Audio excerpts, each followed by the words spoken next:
Hello everyone, welcome to Educative Space. आज इस video में हम केमिस्ट्री के एक important topic that is rules for writing electronic configuration के बारे में पढ़ेंगे। इस वीडियो में हम Aufbau principle, Pauli exclusion principle, Hund's rule और बोहर-बरी रूल, जिसे हम N+L रूल के नाम से भी जानते हैं, उसके बारे में पढ़ेंगे। सबसे पहला हमारे पास प्रिंसिपल आ रहा है दैट इज कॉल्ड ऑब्बो प्रिंसिपल। मैं आपको बता दूं, ऑब्बो किसी साइंटिस्ट का नाम नहीं है। ऑब्बो एक जर्मन शब्द है जिसका मतलब होता है building up. Basically building up क्या है कि जो आपको मैंने बताया था, ऑर्बिटल वो रीजन होता है जहां एटम में इलेक्ट्रॉन की पाए जाने की प्रोबेबिलिटी सबसे ज्यादा होती है। तो बेसिकली जो ऑर्बिटल में इलेक्ट्रॉन की फिलिंग होती है, क्योंकि ऑर्बिटल कोई एक तो होगा नहीं, ऑर्बिटल तो बहुत सारे होंगे, तो जो हमारा इलेक्ट्रॉन फिल करेगा वो लोएस्ट एनर्जी ऑर्बिटल में सबसे पहले फिल करेगा। तो हमारा इलेक्ट्रॉन पहले जाना है ऐसे ऑर्बिटल में जो न्यूक्लियस के सबसे ज्यादा करीब है, यानी जिसको न्यूक्लियस का पुल सबसे ज्यादा मिल रहा है, वो आपका ऑर्बिटल पहले फिल होगा। उसके बाद आपने धीरे धीरे धीरे जैसे एनर्जी इंक्रीज होती चलेगी सभी ऑर्बिटल की, उस एनर्जी पैटर्न के हिसाब से आपने फिल करते चलना है। इसीलिए इस प्रिंसिपल में लिखा जाता है कि electron first fill the lowest energy level in an atom before occupying higher once.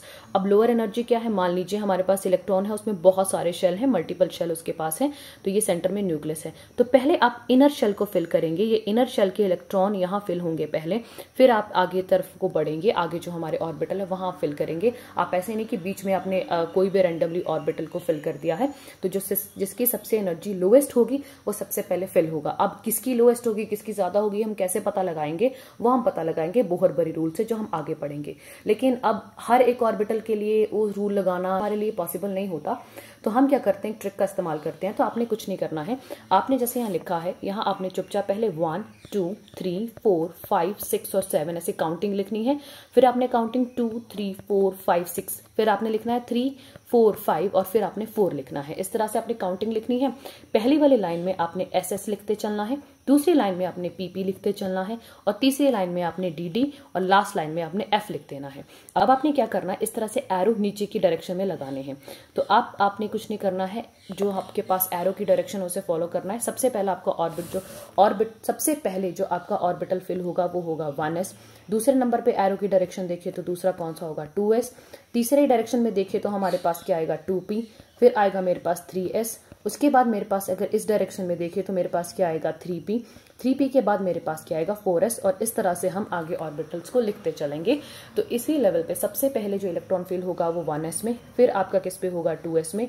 2s के बाद 2p में फिल करेंगे, 2p के बाद आप 3s को ओपन करेंगे, उसमें इलेक्ट्रॉन डालेंगे। अब जितने इलेक्ट्रॉन हम होंगे उस हिसाब से फिल कर देंगे। तो क्योंकि s में सिर्फ 2 इलेक्ट्रॉन जा सकते, क्योंकि उसके पास एक ऑर्बिटल है, तो ये आपने यहाँ ध्यान रखना है। तो ये हमारे पास ऑब्बो प्रिंसिपल है। अब हमारा अगला आता है पॉली एक्सक्लूजन प्रिंसिपल। तो आपको मैंने पहले ही बताया था कि जो आपके पास एक ऑर्बिटल होता है, उस ऑर्बिटल में सिर्फ और सिर्फ 2 ही इलेक्ट्रॉन जा सकते हैं। और ये जो 2 इलेक्ट्रॉन होते हैं, इनकी जो स्पिन होती है वो एंटी पैरेलल होती है एक दूसरे की। अगर मान लीजिए एक इस डायरेक्शन में स्पिन कर रहा है ऊपर की तरफ को, तो दूसरा नीचे की तरफ को स्पिन करने शुरू कर देगा। उन दोनों इलेक्ट्रॉन की स्पिन क्या होगी, अलग अलग होगी। जैसे मान लो ये 2 इलेक्ट्रॉन है, इसकी स्पिन इस तरफ को होगी और इसकी स्पिन इस तरफ को होगी। एक सेम डायरेक्शन में ये दोनों स्पिन नहीं करेंगे। तो पॉली एक्सक्लूजन प्रिंसिपल यही बोलता है कि जो आपके इलेक्ट्रॉन होते हैं जो आप फिल करेंगे, वो आपने एक ऑर्बिटल में सिर्फ 2 ही इलेक्ट्रॉन फिल करने हैं, 2 से ज्यादा आप फिल नहीं कर सकते। और जो 2 इलेक्ट्रॉन आप फिल कर रहे हैं, उनकी जो स्पिन होगी वो बिल्कुल एक दूसरे के ऑपोजिट होनी चाहिए, क्योंकि इलेक्ट्रॉन है, दोनों ही नेगेटिवली चार्ज हैं, एक दूसरे को रिपेल करेंगे। रिपल्शन फोर्स ज्यादा बढ़ने से इनके बीच में क्या आएगी, इंस्टेबिलिटी। आपका ये जो पॉली एक्सक्लूजन प्रिंसिपल है, ये हमें क्या बताता है कि हमें एक ऑर्बिटल में 2 ही इलेक्ट्रॉन फिल करने हैं और दोनों की स्पिन कैसे होनी चाहिए, एक दूसरे के एंटी पैरेलल। एक और चीज है कि किसी भी दूसरा जो इसका एक्सप्लेनेशन है वो ये आता है कि किसी भी, ये ऐसा क्यों होता है कि 2 ही आएंगे और दोनों की स्पिन होगी, क्योंकि अगर हम किसी भी इलेक्ट्रॉन के लिए जो सारे क्वांटम नंबर की वैल्यू लिखें, जो है N, L, M और S, 4 क्वांटम नंबर हमें पता है इनके बारे में, तो आपके पास सबकी वैल्यू एक जैसी कभी नहीं आएगी। मतलब कि N की वैल्यू भी मेरे पास 1 आ रही है, L की वैल्यू भी 1 ही आ रही है, M की वैल्यू भी 1 ही आ रही है और S की वैल्यू भी 1 ही आ रही है। तो ऐसा कभी पॉसिबल नहीं होगा। 2 electron can have the same 4 electronic quantum numbers. आपके पास चारों ही क्वांटम नंबर सेम नहीं हो सकते, क्योंकि अगर N की वैल्यू 1 होती है तो L की वैल्यू उसके लिए 0 ही होगी, 1 नहीं होगी।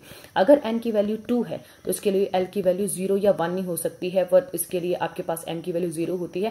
और चलो ये तीनों मैच भी कर गए, इन केस वैसे मैच करेंगे नहीं, तो s की वैल्यू तो हमारे पास सिर्फ +½ और -½ होती है। दैट मीन कभी भी 4 क्वांटम नंबर की वैल्यू सेम टू सेम नहीं होगी, इसीलिए इसे बोलते हैं पॉली एक्सक्लूजन प्रिंसिपल। एक्सक्लूड हो जाता है एक क्वांटम नंबर कोई ना कोई जो मैच बिल्कुल नहीं करेगा, that's why it is called poly exclusion principal. तो ये आपके पास ये प्रिंसिपल है। नेक्स्ट टॉपिक हम देखेंगे आपका वो है हुंड्स रूल। हुंड्स रूल आपको क्या बोलता है, अभी तक हमने देखा सबसे पहले बोला ऑब्बो प्रिंसिपल में। ऑब्बो प्रिंसिपल में हमें क्या बताया गया कि जब भी आप इलेक्ट्रॉन को फिल करेंगे तो लोएस्ट एनर्जी वाला ऑर्बिटल होगा उसे आप पहले फिल करेंगे। जैसे 1s हो गया, उसके बाद 2s की बारी आएगी, 2s के बाद आपके पास 2p की बारी आएगी, 2p के बाद आपके पास 3s की बारी आएगी। इस तरह से ये पहला रूल है। अब s के लिए हमारे पास एक ऑर्बिटल होता है, ये भी s है तो इसके लिए भी आपके पास एक ऑर्बिटल होता है। और ये जो आपने इससे कंफ्यूज नहीं होना है, 1 और जो 2 है ये इनके प्रिंसिपल क्वांटम नंबर की वैल्यू है कि इस वक्त इलेक्ट्रॉन जो होगा वो कौन से हमारे शेल में प्रेजेंट होगा। और ये जो s बताता है ये कौन से सब शेल में प्रेजेंट होगा। और सब शेल में भी हम क्या होते हैं, जैसे ये 1s लिखा है तो हम इसे ऑर्बिटल बनाते हैं। और ये जो ऑर्बिटल होते हैं, हर एक ऑर्बिटल में हम सिर्फ 2 ही इलेक्ट्रॉन फिल कर सकते हैं। और इसके लिए एक ही ऑर्बिटल क्यों बनता है, मैंने आपको पिछली वीडियो में बताया था कि जो मैग्नेटिक क्वांटम नंबर में जितने डिजिट होंगे उतने ही ऑर्बिटल बन सकते हैं। 2p में हमारे पास 3 ऑर्बिटल बनते हैं क्योंकि उसके लिए मैग्नेटिक क्वांटम नंबर की वैल्यू -1, 0 और +1 होती है। सिर्फ 3 ही आपके पास ये अवेलेबल है डिजिट्स, तो आपके पास ये 3 ही बनेंगे, 3 ही वैल्यू है तो 3 ही ऑर्बिटल बनेंगे। तो हर एक ऑर्बिटल में हम इलेक्ट्रॉन को फिल करेंगे। तो हर एक ऑर्बिटल में हमारे पास 2 ही इलेक्ट्रॉन जाते हैं, ये हमें पॉली एक्सक्लूजन प्रिंसिपल बताता है। अब बताता है हुंड्स रूल। लेट्स से मेरे पास कोई सिस्टम है, इलेक्ट्रॉनिक सिस्टम है, उसमें मुझे क्या बोलते हैं इलेक्ट्रॉन फिल करने हैं, टोटल 10 इलेक्ट्रॉन। तो जब मैं इलेक्ट्रॉन फिल करूंगी, ठीक है, हमारे पास ये पैटर्न होगा। सबसे पहले हम जो एक ऑर्बिटल है उसे पूरा फिल करते हैं, फिर हम आगे बढ़ते हैं। जब हमारे पास इस तरह से आ, जैसे 2p में 3 ऑर्बिटल बनेंगे, d में आपके पास 5 बनेंगे, तो उन तीनों की एनर्जी बिल्कुल सेम टू सेम होती है, बिल्कुल, क्योंकि इनको बोलते हैं हम लोग डीजेनरेट ऑर्बिटल। ऐसे ऑर्बिटल जिनकी एनर्जी बिल्कुल सेम हो उन्हें हम डीजेनरेट ऑर्बिटल बोलते हैं। तो जब हम इलेक्ट्रॉन फिल करेंगे तो हम इलेक्ट्रॉन पहले इनको सिंगली फिल करेंगे। आप ऐसा नहीं कर सकते कि 2 इलेक्ट्रॉन यहाँ फिल कर लेंगे और तीसरा हम ऐसे भर लेंगे। ये आपके पास जो पैटर्न होता है वो बिल्कुल इनकरेक्ट है। सबसे पहले क्योंकि इन तीनों की एनर्जी सेम है तो इनको इलेक्ट्रॉन बराबर ही देने पड़ेंगे। और सिमिट्री, जो सिमिट्री होती है वो स्टेबिलिटी को लीड करती है, और स्टेबिलिटी पाने के लिए हमें क्या करना पड़ेगा, स्टेबिलिटी के चक्कर में हमें इनको सिमेट्रिकली फिल करना पड़ता है, जो कि हमें हुंड्स रूल ने बताया था। तो जैसा आपको ये पैटर्न बता रहे हैं, जैसे 1s में चलो ये 2 फिल हो गए, यहाँ भी हो गए, और ये आपके पास ये पैटर्न है। आप इसको इस पैटर्न में नहीं करेंगे कि आपके पास मैंने आपको 6 इलेक्ट्रॉन दिए थे, ये कार्बन की इलेक्ट्रॉनिक कॉन्फिगरेशन शो कर रहे हैं, तो आप पहले p ऑर्बिटल को सिंगली फिल करेंगे, सिंगल इसमें इलेक्ट्रॉन फिल करेंगे, उसके बाद आप पेयरिंग करना चालू करेंगे, ठीक है, क्योंकि सिमेट्री जरूरी होती है। सिमेट्रिकल डिस्ट्रीब्यूशन होती है वो काफी ज्यादा स्टेबल होती हैं। और तो हुंड्स रूल आपको यही बोलता है कि जो electron will individually occupy each orbital within a subshell before any orbital is doubly occupied, and that all electron in singly occupied orbitals will have the same spin। और spin भी उनकी same होनी चाहिए। पहले जब भर रहे हैं तो आपने ऐसा भी नहीं भरना है कि एक की स्पिन ऐसे बना दी, दूसरे की ऐसे बना दी, तीसरे की ऐसे बना दी, नहीं, दिस इज इनकरेक्ट। सबकी स्पिन एक ही जैसी होनी चाहिए। फिर जब हम पेयर करेंगे तब हम इनकी स्पिन को चेंज करेंगे, and this maximises the total spin of the atom leading to greater stability. इससे स्पिन भी बढ़ती है आपके पास, ठीक है, और ये आपको ज्यादा स्टेबिलिटी प्रोवाइड करता है। नेक्स्ट हमारे पास जो रूल आएगा वो हमारे पास है बोहर-बरी रूल। अब हमने बोला इलेक्ट्रॉन को हम फिल करेंगे इंक्रीजिंग ऑर्डर ऑफ एनर्जी। अब आता है कि हमें पता कैसे चलेगा कि कौन से ऑर्बिटल की एनर्जी कम होगी, कौन से ज्यादा होगी, कैसे हम डिसाइड करेंगे। मान लीजिए हमें पेपर में क्वेश्चन आ जाता है कि इन सभी ऑर्बिटल को इंक्रीजिंग ऑर्डर या डिक्रीजिंग ऑर्डर ऑफ एनर्जी में लगाइए, और ये बहुत बार कॉमन क्वेश्चन है काफी ज्यादा कॉम्पिटेटिव एग्जाम में और बोर्ड एग्जाम में कि आपको ऐसे अरेंज करने को मिलेगा। तो बेसिकली हम क्या करेंगे, आपके पास तो पहला रूल बोलता है कि जिनके पास n+l की वैल्यू आपके पास कम होगी उनकी एनर्जी भी कम होगी, और जिनकी n+l की वैल्यू ज्यादा होगी जिन ऑर्बिटल की, उनकी एनर्जी भी ज्यादा होगी। अब what do you mean by n+l? n+l कुछ नहीं है, n आपके प्रिंसिपल क्वांटम नंबर की वैल्यू है और l आपके एजीमुथल क्वांटम नंबर की वैल्यू है। दोनों वैल्यू को लेंगे और टोटल कर देंगे, ठीक है। तो हम पहले रूल नंबर 1 को करने की कोशिश करते हैं। जैसे मैं आपको बताती हूँ, मैं आपको 2 ऑर्बिटल देती हूँ। पहला हमारे पास ऑर्बिटल है, लेट्स से यहाँ आता है 3d, और दूसरा है 4s। मैं आपसे क्वेश्चन पूछ रही हूं कि मुझे बताइए इन दोनों में किसकी एनर्जी ज्यादा है, यानी किसको मैं बाद में फिल करूंगी और इसको पहले फिल करूंगी। तो बोहर-बरी रूल ने बोला है कि जिन ऑर्बिटल की n+l की वैल्यू ज्यादा आएगी उनकी एनर्जी भी क्या आएगी, ज़्यादा आएगी। दैट मीन एनर्जी ज़्यादा तो वो बाद में फिल होगा, और जिनकी एनर्जी कम वो पहले ही फिल हो जाएंगे। तो हम सबसे पहले 3D के लिए n+l की वैल्यू निकालेंगे, फिर हम 4s के लिए n+l की वैल्यू निकालेंगे। ये जो आपके पास सबसे आगे ये 3, 2, 4 लिखा होता है, ये होती है प्रिंसिपल क्वांटम नंबर की वैल्यू, और प्रिंसिपल क्वांटम नंबर को हम n से डिनोट करते हैं। तो यहाँ n की वैल्यू क्या हो जाएगी, 3। अब हम देखेंगे आपके पास d यानी l की वैल्यू। तो आपने सिंपल पैटर्न हमेशा ऐसे फटाफट पेपर में लिख के रखना है कि l की वैल्यू 0, 1, 2, 3, इस तरह से 0, 1, 2, 3, 0 s के लिए, 1 p के लिए, 2 d के लिए, और 3 आपके पास किसके लिए होगा, f के लिए। आपने हमेशा ये पैटर्न अपने पास रखना है। तो जो l की वैल्यू आपके पास 2 कब होती है, जब आपके पास d आपके पास सबशेल होता है, यानी d के लिए l की वैल्यू हमेशा कैसी होगी, 2 होगी।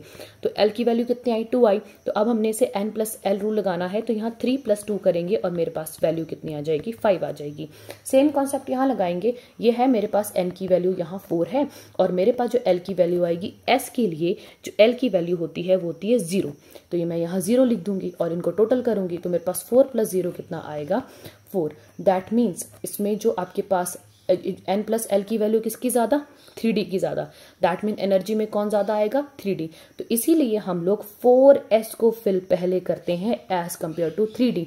अब आप सोचो, थर्ड शेल, यहाँ 3 क्या बताता है, शेल बताता है। तो आप देखो ये मेरे पास न्यूक्लियस है, ये पहला शेल, ये दूसरा शेल, ये तीसरा शेल, और ये 4th शेल। तो इलेक्ट्रॉन थर्ड शेल को छोड़ के 4th में पहले भरता है, क्योंकि 4s की एनर्जी क्या है, कम है। तो जिस ऑर्बिटल की एनर्जी कम होगी उसे पहले ही भरा जाएगा, इसलिए 4s की फिलिंग पहले होती है 3D से पहले। लेकिन जब मुझे इलेक्ट्रॉन निकालना है, तो इलेक्ट्रॉन तो मैं बाहरी शेल से पहले निकालूंगी ना, क्योंकि वो मुझे नजदीक है। कोई एटम आएगा, किसी को अगर चाहिए इलेक्ट्रॉन उसे ले रहा है, तो वो तो बाहरी शेल से निकालेगा। तो इलेक्ट्रॉन तो पहले 4s से निकलेगा। लेकिन अगर फिलिंग की बारी आ रही है, जब हम बल्कि इलेक्ट्रॉन कहाँ फिल होगा, हम एनर्जी कंपेयर करेंगे 3D और 4s की। 4s की एनर्जी कम है, तो एनर्जी कम है तो पहले वही फिल होगा। जैसे जैसे एनर्जी बढ़ती चलेगी वैसे वैसे इलेक्ट्रॉन को फिल करते चलेंगे। तो ये आपने एग्जांपल याद रखना है। This is very very important example. तो अभी हम और ऑर्बिटल का एग्जांपल लेंगे। जैसे मैं आपको 2 और एग्जांपल देती हूँ। पहला आप एग्जांपल ले लीजिए 5f का, दूसरा आप ले लीजिए 6s का। यहाँ मैंने आपको बोला आपको लिख के रखना है 0, 1, 2, 3। जो l की वैल्यू होती है 0 के लिए s, 1 के लिए p, 2 के लिए d, और 3 के लिए मेरे पास कितना आएगा, f आएगा। तो यहाँ n की वैल्यू कितनी है, 5, और मेरे पास l की वैल्यू कितनी, f के लिए कितनी होती है, 3। तो यहाँ 3 हो गया। टोटल मेरे पास 5 + 3 दैट इज इक्वल टू 8। और यहाँ 6s है, n की वैल्यू कितनी आएगी, 6, और l की वैल्यू कितनी आएगी, 0। s के लिए 0 होती है, तो 6 + 0 कितना हो जाएगा मेरे पास, 6। तो यहाँ 6s की वैल्यू कम है और 5f की वैल्यू ज़्यादा है n+l रूल के लिए। तो इसकी एनर्जी ज़्यादा हो जाएगी 5f की एज कम्पेयर टू 6s। तो जो इलेक्ट्रॉन फिल होगा वो लोएस्ट एनर्जी वाले ऑर्बिटल में पहले फिल होगा। दैट मीन जब भी आप इलेक्ट्रॉन फिल करेंगे तो वो 6s में पहले फिल होगा, उसके बाद 5f में। ये है बोहर-बरी का पहला रूल। अब हम देखेंगे इसका जो सेकंड रूल है। अब आप कंसीडर करो कि आपकी n+l की वैल्यू दोनों ही ऑर्बिटल के लिए सेम आ जा रही है। उसके लिए 5 आ जा रही है, अगले के लिए 5 आ जा रही है। तो अब हम क्या करेंगे, तो अब हम उसको ज़्यादा एनर्जी वाला ऑर्बिटल मानेंगे जिसके पास n की वैल्यू ज़्यादा है। यानी जिसकी n की वैल्यू बड़ी होगी उसकी आप बोल देंगे उसकी एनर्जी भी ज़्यादा है। तो इस हिसाब से आप करेंगे। मैं आपको एग्जाम्पल यहाँ देती हूँ। जैसे कंसीडर करिए मेरे पास 2p ऑर्बिटल है और मेरे पास 3s ऑर्बिटल है। इसके लिए n+l की वैल्यू निकालते हैं। यहाँ मेरे पास n की वैल्यू 2 है और l की वैल्यू p के लिए कितनी होती है, 1 होती है। यहाँ n की वैल्यू 3 है और यहाँ आपके पास s के लिए l की वैल्यू कितनी होती है, 0। टोटल करेंगे 2 + 1 = 3। यहाँ टोटल करेंगे 3 + 0, ये कितना आएगा, 3। तो दोनों सेम आ रहे हैं। अब हम यहाँ बोहर-बरी का सेकंड रूल अप्लाई करेंगे। सेकंड रूल के अकॉर्डिंग जिसकी n की वैल्यू ज़्यादा है, जैसे 3s की 3 है और 2p की 2 है, तो 3s की एनर्जी ज़्यादा होगी एज कम्पेयर टू 2p। यानी पहले 2p को फिल करना है क्योंकि लोएस्ट एनर्जी वाला ऑर्बिटल पहले भरता है और फिर हम 3s को फिल करेंगे। तो इस हिसाब से आपके पास ये जो फिलिंग का ऑर्डर है वैसे आते हैं, ठीक है। तो अब आपने जब भी किसी की इलेक्ट्रॉनिक कॉन्फ़िगरेशन लिखनी है, इलेक्ट्रॉनिक कॉन्फ़िगरेशन कुछ नहीं है, सिंपल एक इलेक्ट्रॉन की अरेंजमेंट है किसी एटम में। और इस अरेंजमेंट को लिखने के लिए, इन अरेंजमेंट को शो करने के लिए हमें कुछ रूल फॉलो करने पड़ते हैं। तो जो हमारे पास रूल होंगे वो आपके पास एक बोहर-बरी रूल मैंने आपको बताया, दूसरा मैंने आपको वुंश रूल बताया, तीसरा मैंने आपको पॉली एक्सक्लूजन प्रिंसिपल बताया और चौथा आपको ऑब्बो प्रिंसिपल बताया। तो अगर आपको ये वीडियो हेल्पफुल लगी है तो इसे ज़रूर शेयर करें। चैनल पर नए हैं तो चैनल को सब्सक्राइब करें और आने वाली वीडियो की नोटिफिकेशन के लिए बेल आइकन पर क्लिक करें। आप अपने सजेशन भी मुझे कमेंट बॉक्स में दे सकते हैं ताकि मैं अपनी वीडियो में और इम्प्रूव कर सकूँ। Thanks for watching.